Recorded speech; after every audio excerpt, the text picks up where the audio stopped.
Hello, everybody, and welcome to this episode of Project Shadow. My name's Charlie. You might know me better as sci-fi fantasy writer C.E. Dorset, and today we're trying something new on the show. I've been wanting for a while to have other people on here, and I thought I'm going to do interviews. And then I thought, if I'm going to do interviews, who is the one person that has to be the first person that I interview on this podcast? And of course, it has to be the lovely, the wonderful, the queen of all streaming, KaShay Warren. That was so extra. I love it. That just made my day. Like, oh my gosh, that I needed that. That was awesome. It's true. You are amazing. You have just taken over YouTube and AuthorTube recently in a way that I just haven't seen before. So let's start with just some basic questions to get my audience to know you. What kind of stuff do you write, and what kind of a writer are you? Okay, well, I consider myself a discovery writer. I hate the term pantser. So discovery writer sounds more like me. My stories take me on a journey, and I just follow wherever they go. So I love discovery writer more. I am a multi-genre writer. I'm trying my hand at everything just to see if I can do it. So, for example, I usually focus on contemporary time set stories, but in fictional places that I create. But recently I did a horror short story that is actually going to be coming out on my blog this week. That everyone is talking about. And it's really insane and crazy. And I'm super excited because I never did it before, but it came out really great. And so I just write whatever comes to me. If I feel like I can tell the story, I'm going to try to tell it. I consider myself a gamer writer, and I have a video up on the channel that is about that, where I try to come up with kind of characters and the rules of the story and then play it out on the page. That's how I like to phrase it. I like that.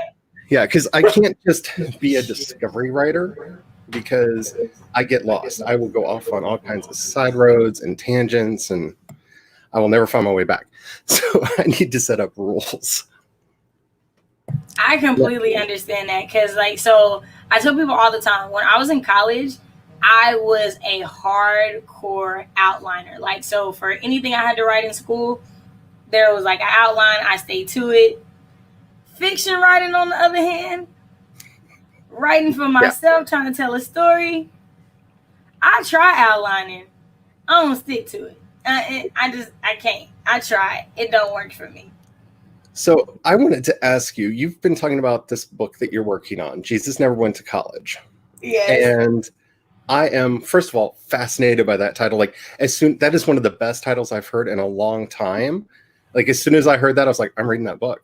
I don't even care what it's about. I am reading that book. That is so awesome. Yay. So would you like to fill people in a little bit about that? Okay. So Jesus Never Went to College is, what I've been told from other people, is a contemporary coming of age story, which I would have never thought to call it at any point in time.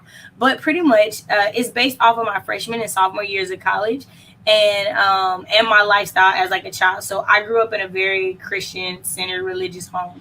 And I had these thoughts and ideas about what it meant to be Christian in this world when I got into college, that college kind of just shattered for me.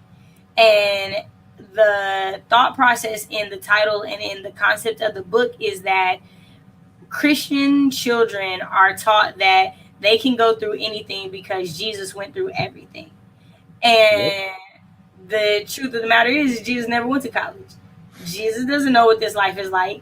Jesus ain't never had, people knocking on his door at 2 a.m. because they drunk outside of their mind and they need a friend. He did have a lot of things that happened, granted, not trying to take anything away from Jesus by any means. But, so for a prime example, one thing that I was taught was that Christian and homosexuality could not go hand in hand. And my freshman year, I was diagnosed with partial complex epilepsy. And one of my best friends in college, my freshman year, was a gay black man. And he was the first gay black man that I had continuous conversation with. And so when we were talking, I began to realize that he was just as much of a Christian, if not more, than I was, in the way that he knew God, in the way his relationship with God was, in the way that he carried himself. And in my freshman year, I was very, very sick.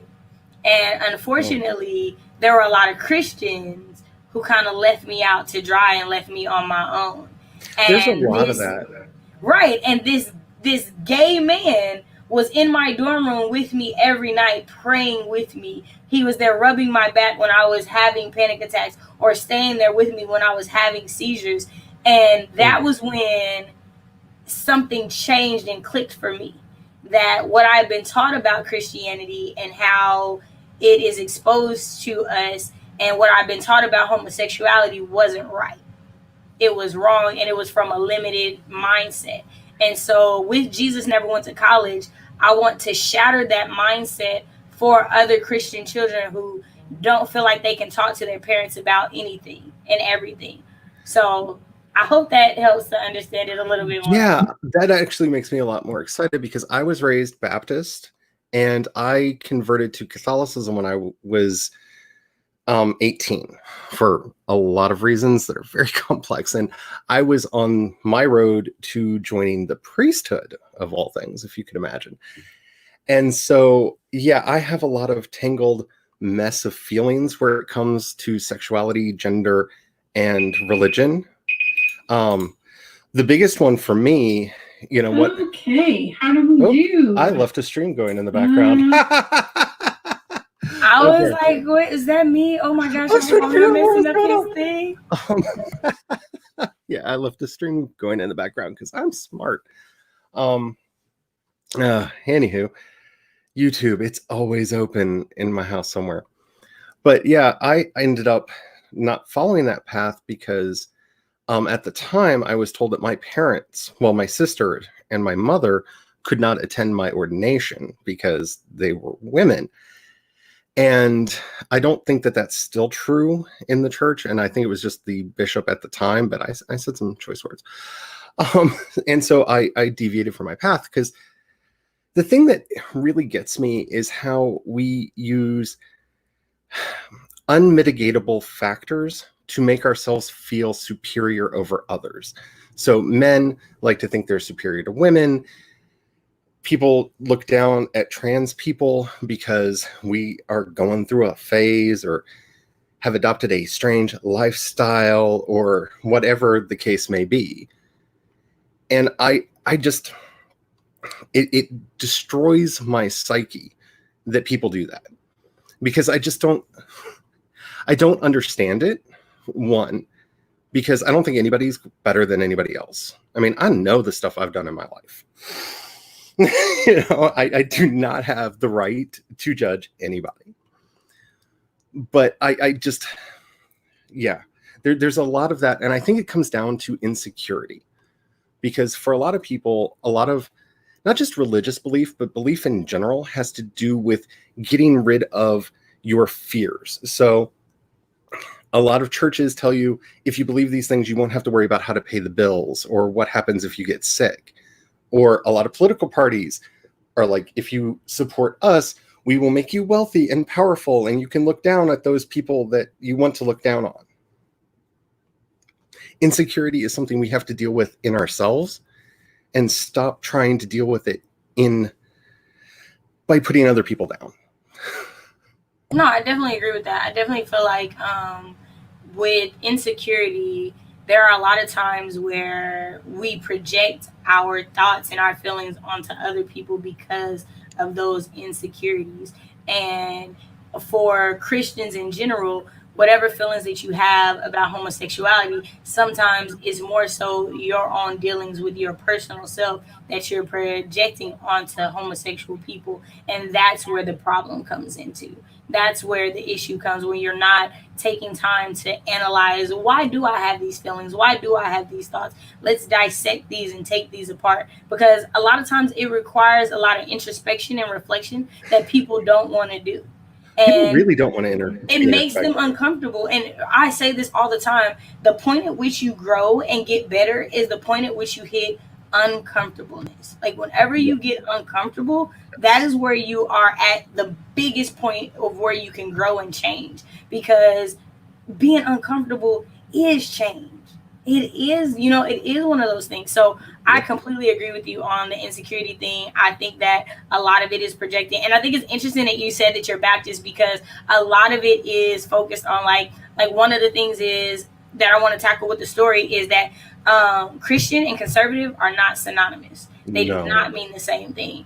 And in America, I think that is the number one thing, that if you're a Christian, then you have to be a conservative. You have to think this way. Like, no, I'm not a conservative, but I do have conservative thoughts about certain things. I do have those mindsets. And I'll tell people in a heartbeat, I don't consider myself Christian, because I do not like the way Christianity is displayed in America, and I don't want to be associated with I can understand that. Right. I think we also have a problem with people who tend to equate any kind of spirituality with conservatism and get really shocked when you have a spirituality and you're not ultra right wing in our country. I think those two. Right. Yeah, because I'm a definite spiritual person. Spirituality is important to me.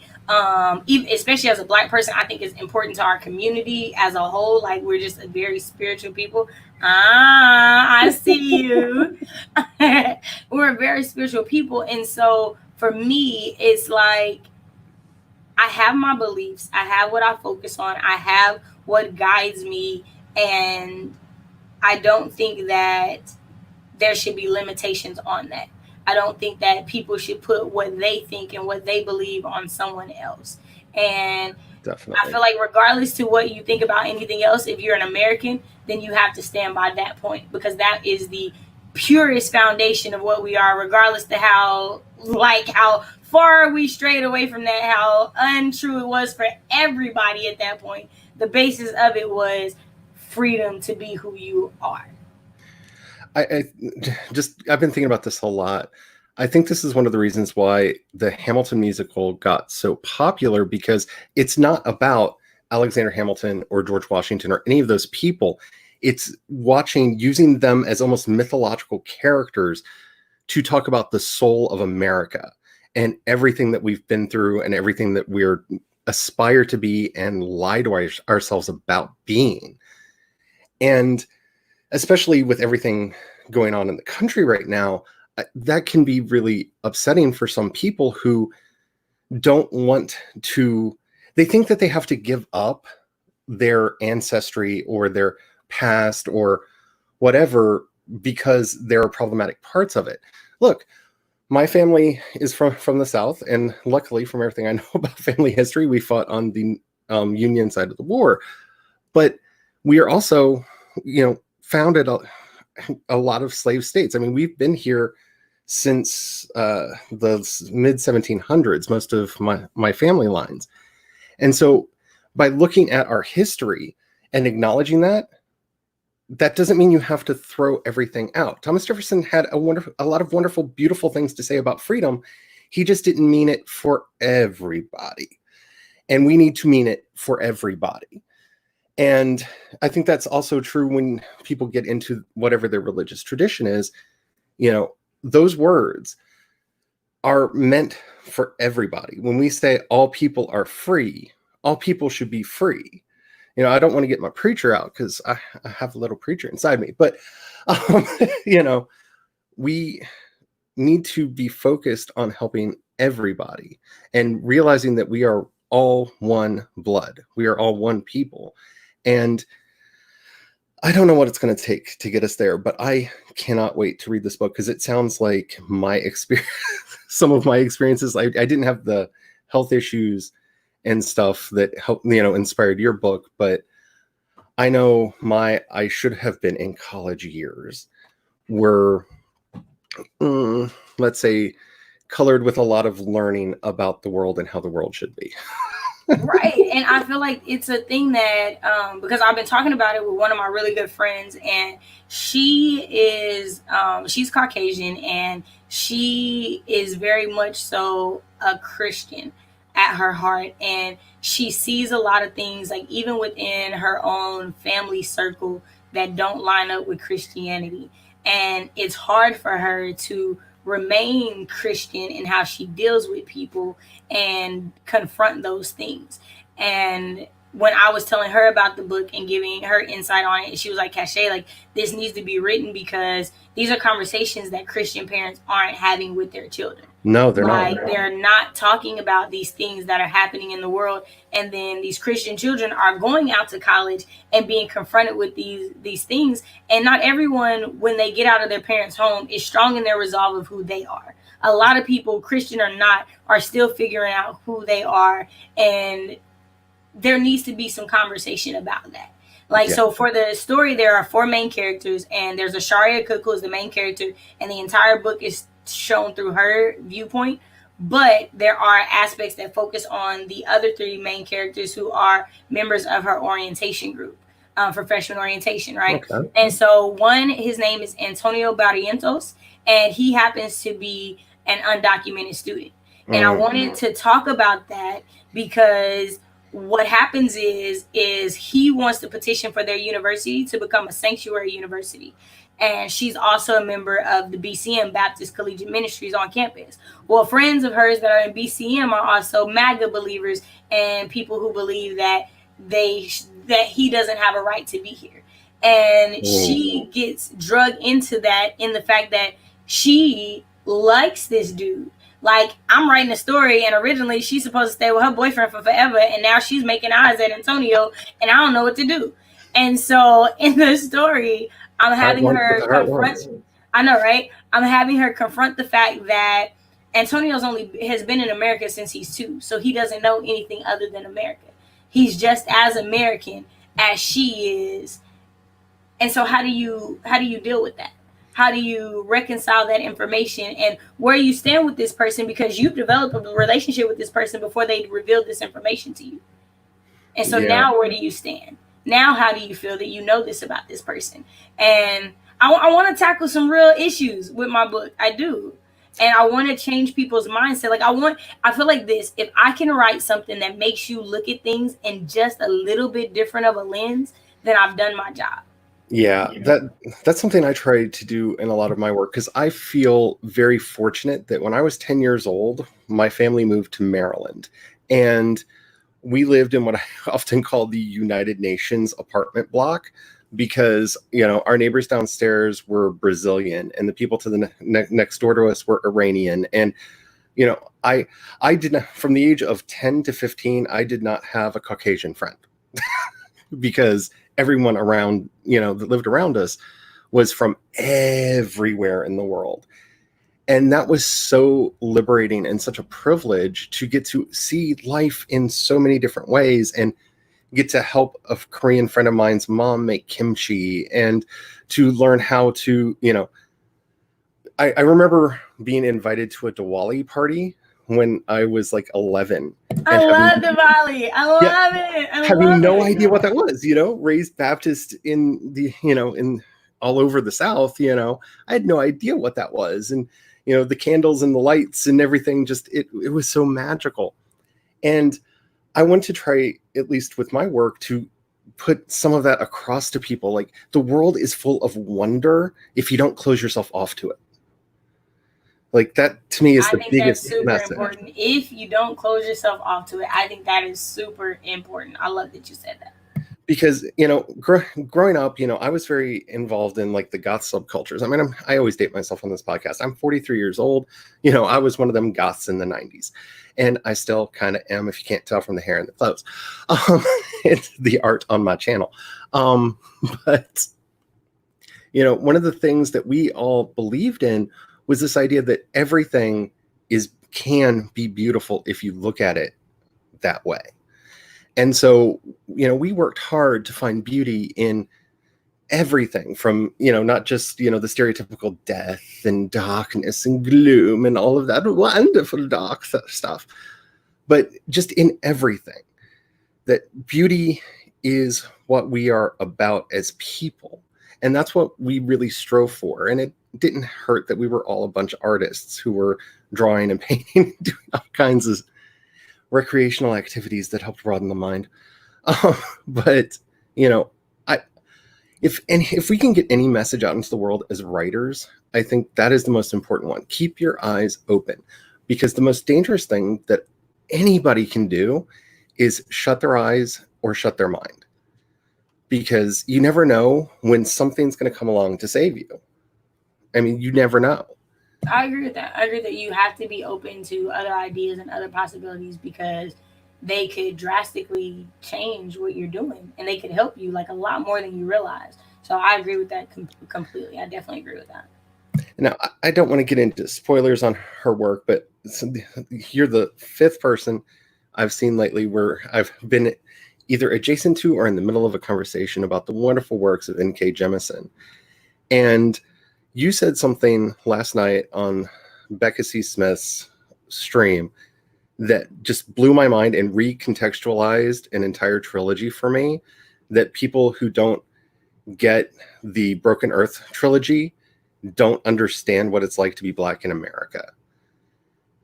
And I don't know why, and this is probably my privilege, I don't know why that didn't click like that.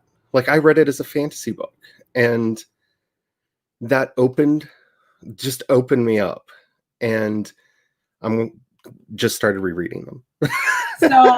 So it's funny because I've read them multiple times, and so here's what happened. So my boyfriend had gotten an article on his phone, and it was like, N.K. Jemisin wins the Hugo Award for the third time, first person in history. And he was like, babe, it's a Black woman, she did it, I don't know what she wrote, we gotta read it.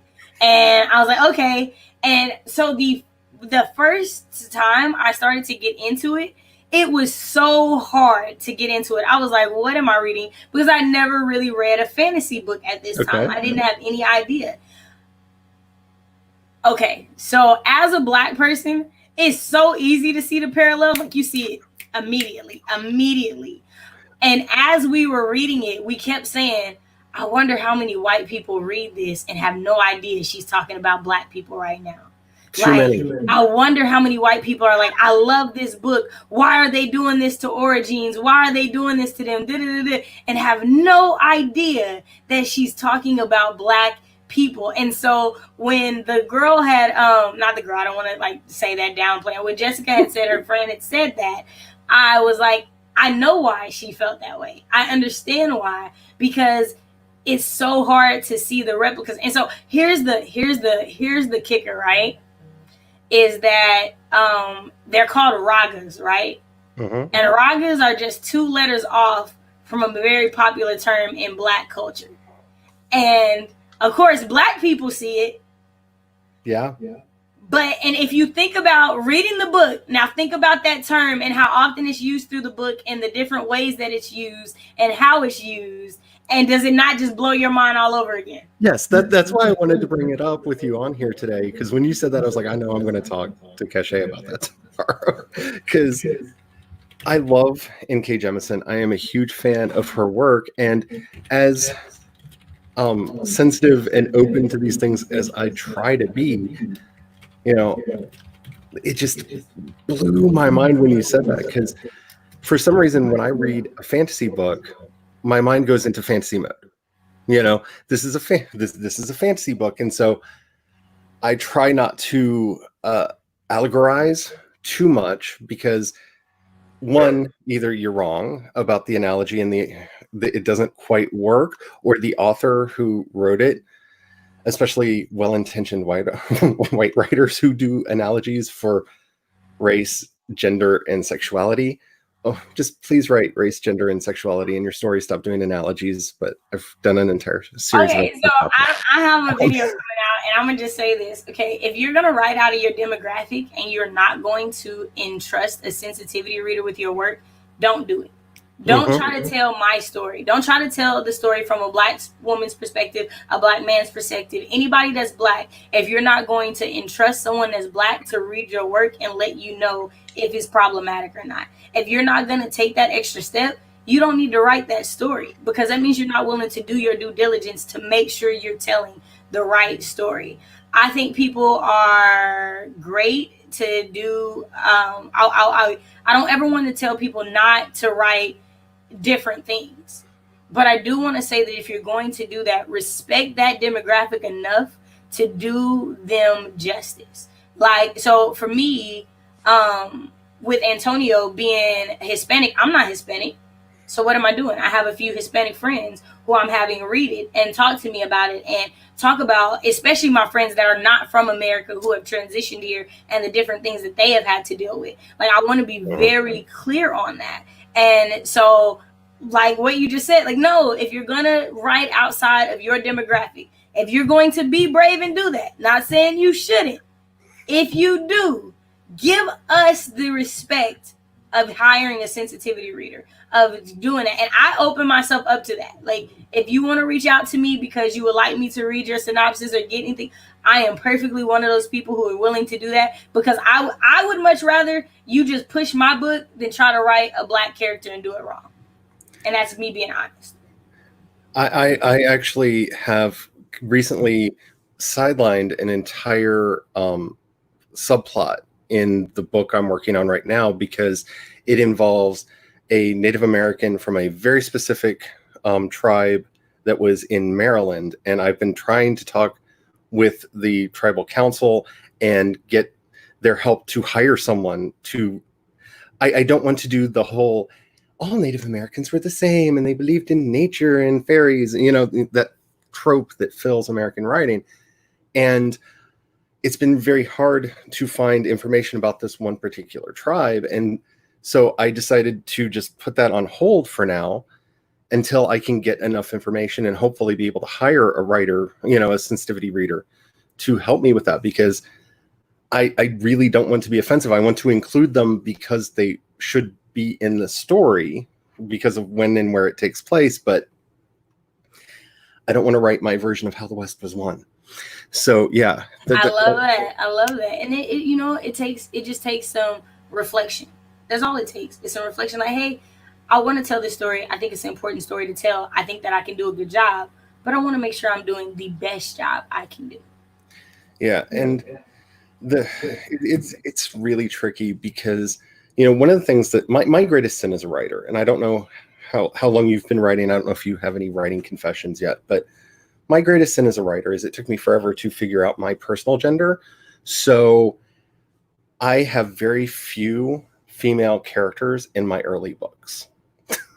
They may be there, but they're always in the background. They're always just hidden or pushed away because, you know, I had issues for a very long time, and my podcast listeners have heard all about them, and they know. But one of the things I think that a lot of writers should look at is their own writing, because while I don't believe that writing is necessarily therapy, though it can be therapeutic, I think we can see a lot of our own hidden foibles in our writing. Like when I go back, when I wrote The Chain, it was meant to be the queerest book that has ever queered in the history of queerdom. And after I came out as non-binary, and when I went back and read it, I realized that entire book is an allegory about my male ego trying to keep my feminine side in check. I think we subconsciously put a lot of messages in our own work that we don't see.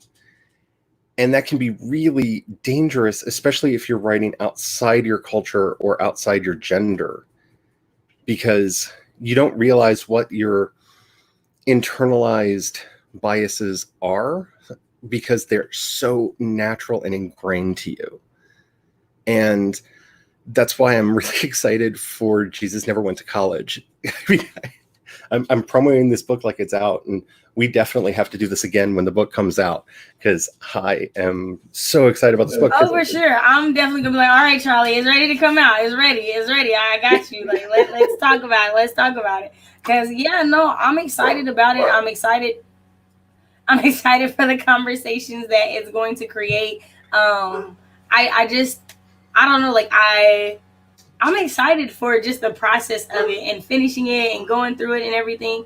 And I'm excited for the person that I'll be once it's finished. Because I feel like that there's going to be a change and growth that happens with completing this, because I'm going to have to revisit so many different things that I went through. And I'm just excited to see what I will look like on the other side of this book. That's an interesting thing to talk about. Just if you want to go into any of it, the book that I'm currently working on is the first book that I've done with a non-binary protagonist. And to try to get people to understand what that means, what gender dysphoria means, I had to write several scenes pulling on my own experience of gender dysphoria. And I had to remember being in the locker room when I was in high school and those feelings and write them down. And it was very, I don't want to say triggering because that's not quite the right word, but it brought me into a funk that was very hard to get through because, you know, as a writer, I don't know how you are or not, but I often feel the experiences of the characters, you know, viscerally when I'm writing them. That is totally a thing for me. And it was both therapeutic and really hard to get back into that headspace and let myself be honest in that headspace so other people could hopefully understand that experience better. And I don't know if you're doing anything similar, but it's a mind. So not for this current project, for some of the other projects I'm working on, I'm having to do that. You watch my channel, so you know I'm really big on mental health and good self-care and taking care of your mental well-being. So I go to therapy, and we are starting this type of therapy where I actually write out my trauma. And I go through it because I'm a writer. She felt like this would be a very good thing to do. And you just write it out from memory, and then you just keep writing it out. But you only do it in those sessions. And part of the reason why I agreed to do this form of therapy is there is a story that I want to tell about my childhood. But I want to be able to tell it accurately. But I also want to be able to handle the mental anguish that is going to happen when I put myself back into that mindset. And so I think, one, as writers, and two, as people from marginalized communities, I think that taking the time to evaluate how you're going to approach these topics before you dive into them would do wonders for our mental health, because it will put you in a funk. And that funk could trigger you not writing for weeks to months. And that's not a good place to be in as a writer. You don't want to go that long without diving into your craft. So I'm definitely one of those people that thinks that can be very beneficial for you. I definitely agree. I am one of those people that have done that. I tried to write a creative nonfiction story about an incident that happened in my childhood. Couldn't do it. Could not do it. Like tears, snot, so much extra stuff. It was just awful.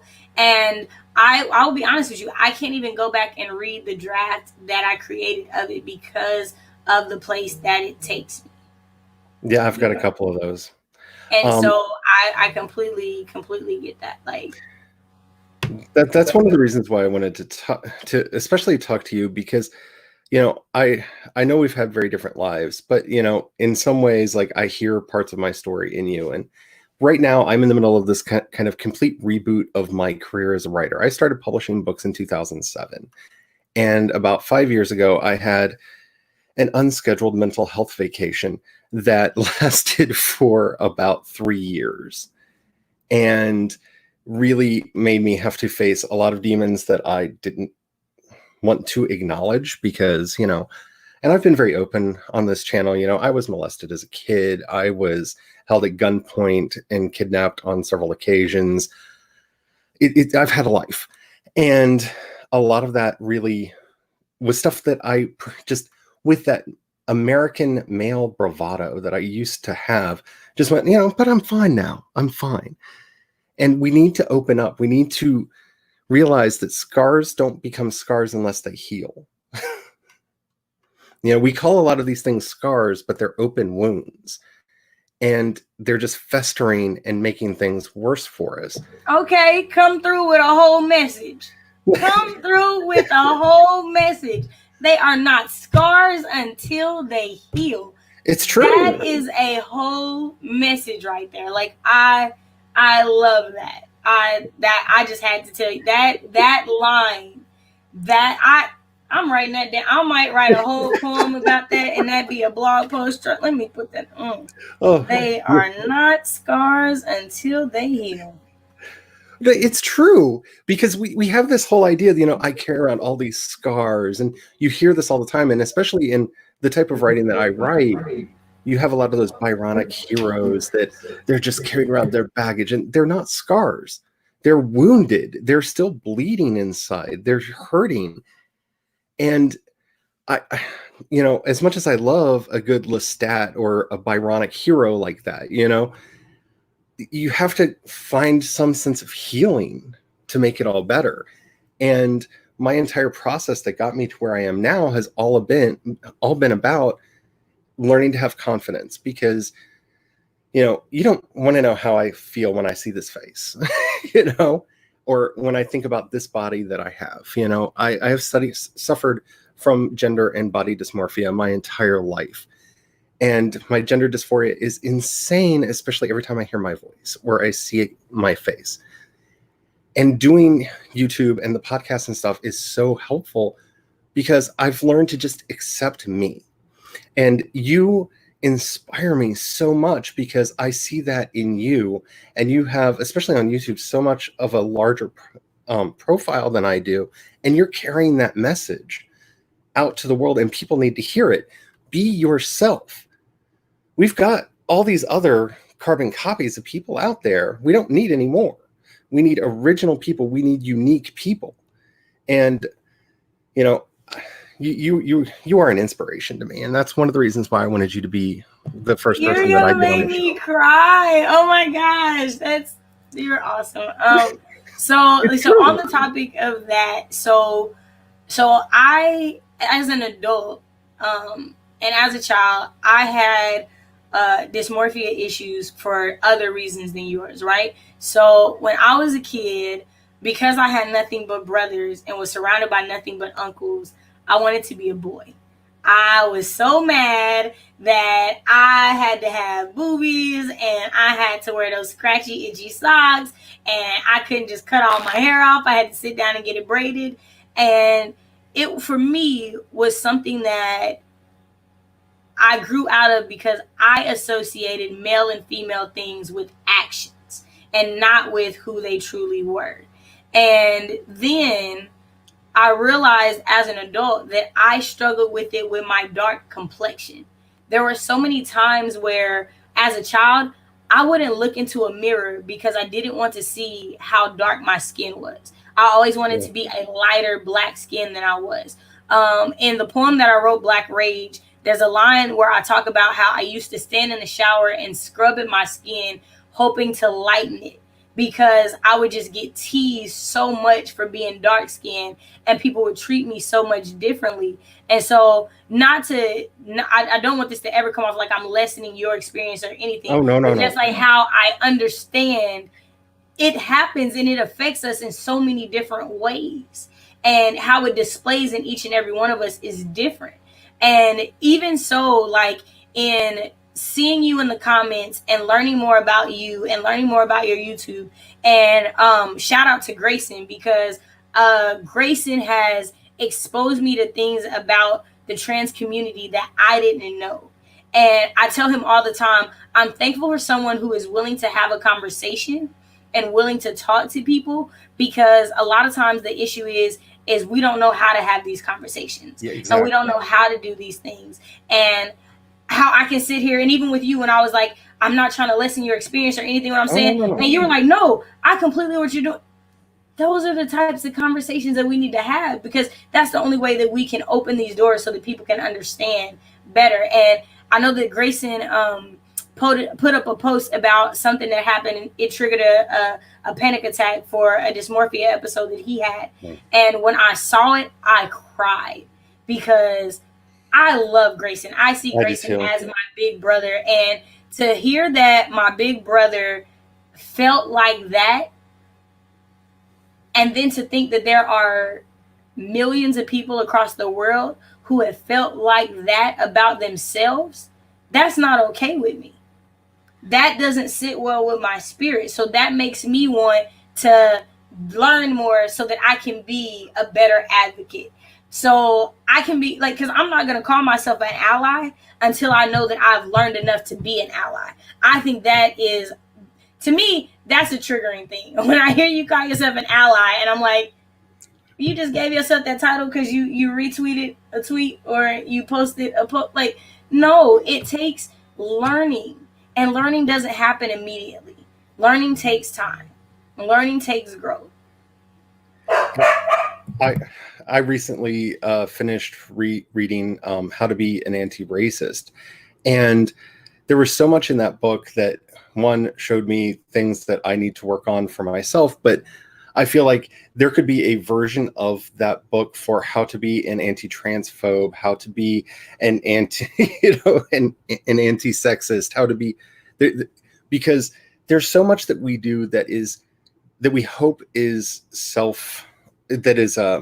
well-meaning, that we hope is doing the right thing.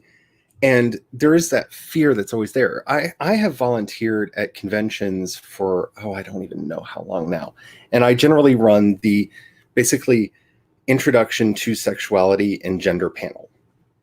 And people come in and we just talk about our issues. And over the years, I've had to study so much because, people come in and, like, I remember, I'll never forget this one girl who didn't know that being asexual was a thing.